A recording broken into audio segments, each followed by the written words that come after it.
From family business to industry pioneer, he's helped reshape Jamaica's manufacturing scene, leading mergers, earning accolades, and now driving national progress. My guest is Metry Seaga, president of the Private Sector Organization of Jamaica. I'm Archibald Gordon. This is Profile.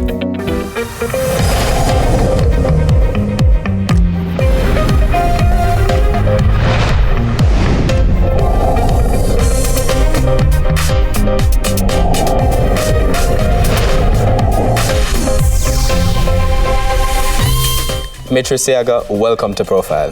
Thanks for having me. Thank you so much for coming to share your story. And I think people know you more for, the advocacy roles that you've had and your role in the business sector. But, this time we get to share, what's behind a lot of that. And it's a lot. Right now, head of the Private Sector Organization of Jamaica, in line with your job as head of JFP Limited, a major furniture manufacturer in the Caribbean, graduating from Florida International University in 1984 with a business administration degree, but starting working from very early on in the family business, and you started your own business after managing your family business. Youngest president of Jamaica U-Drive Association, led what people thought was an impossible merger of the Jamaica Manufacturers Association and the Jamaica Exporters Association. Now the JMEA used to be the JMA and the JEA, and we'll talk a little bit about that, as well as leadership roles in public sector bodies like the Jamaica Special Economic Zone Authority, chairman of AMG Packaging, Metry Spices, and board member of Paramount Trading. Awarded, by the way, congratulations, Order of Distinction Commander Class for manufacturing contribution. And, married with 2 children, 2 stepchildren, and you enjoy sports and golf. So very, very, very busy person. How does it feel? A lot. It's a lot. Never really listed it out like that, but yeah. But it's challenging and exciting, and I really enjoy giving back to my country. You also enjoy working?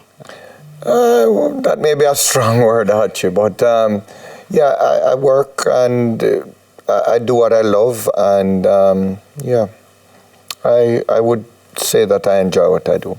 So when we talk about enjoying what you do, I always am fascinated by how that is linked to how people grow up. So let's start by talking about how you grew up and the people who raised you and how they instilled those values in you.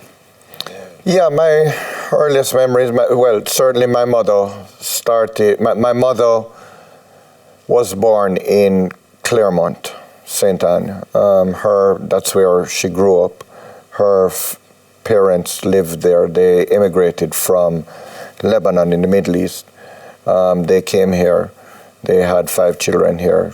They all lived and grew up in Claremont, St. Anne. As a matter of fact, I had an opportunity when one of my cousins had passed in Claremont. We went to the funeral, and I took her back to the shop that they had, and they lived upstairs, and I took her back, and it was interesting to see the emotions that she had, going to this house that she had moved from 70 years ago, and to see where she had come and what she had achieved in life was really, really interesting. So my mother was an important figure in my life. My mother was a doer, a worker. She started out life by selling life insurance. She worked as a secretary. She sold life insurance. Then she started her own businesses. She started a manufacturing company, Met's Garments Manufacturing, where she manufactured clothes, men's and ladies' pants. Then she got up one morning and she said she wanted to start a bakery, and did that for a while. Then she started a rent-a-car company.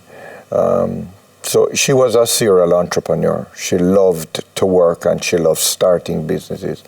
And I think I got that from her. My father was also a businessman, started out. None of my parents went to university. They both started work right out of high school. I did take a gap year between high school and university before I went off to university. I took a gap year and worked in my father's factory at that time, Met's Garments, and I ran it.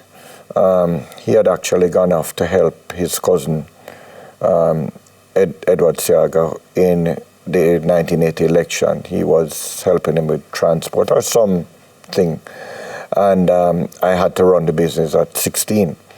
So that was a good foray into manufacturing, and I think that's where my love for manufacturing developed.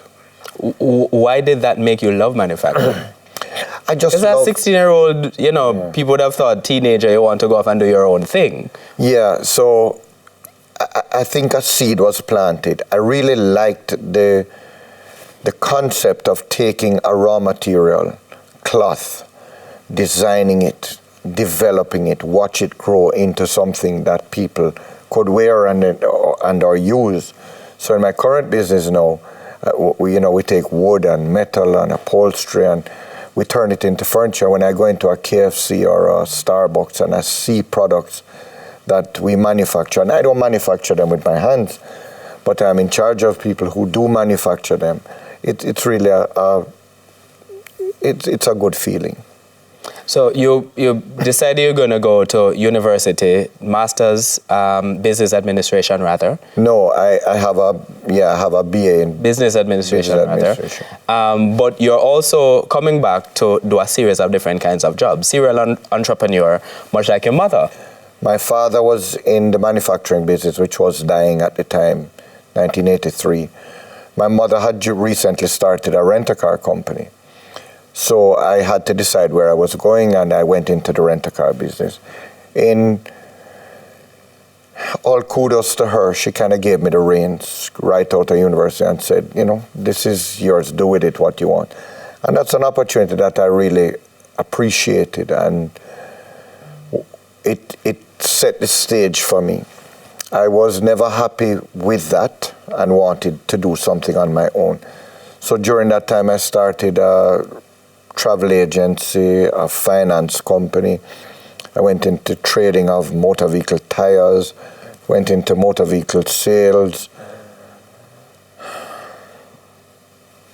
That's what I can remember off the top of my head. But at one time, I remember making a list, and I had 8 businesses doing, or 8 things that I was doing at the time. At the same time? Yeah. All right, I want to talk about the challenges of doing that, but we have to take our first break on Profile. My guest is Metry Seaga. He's head of JFP Limited, a major furniture manufacturer in the Caribbean, and he's the president of the Private Sector Organization of Jamaica, and former head as well of the Jamaica Manufacturers and Exporters Association. And our conversation continues on the other side of these messages.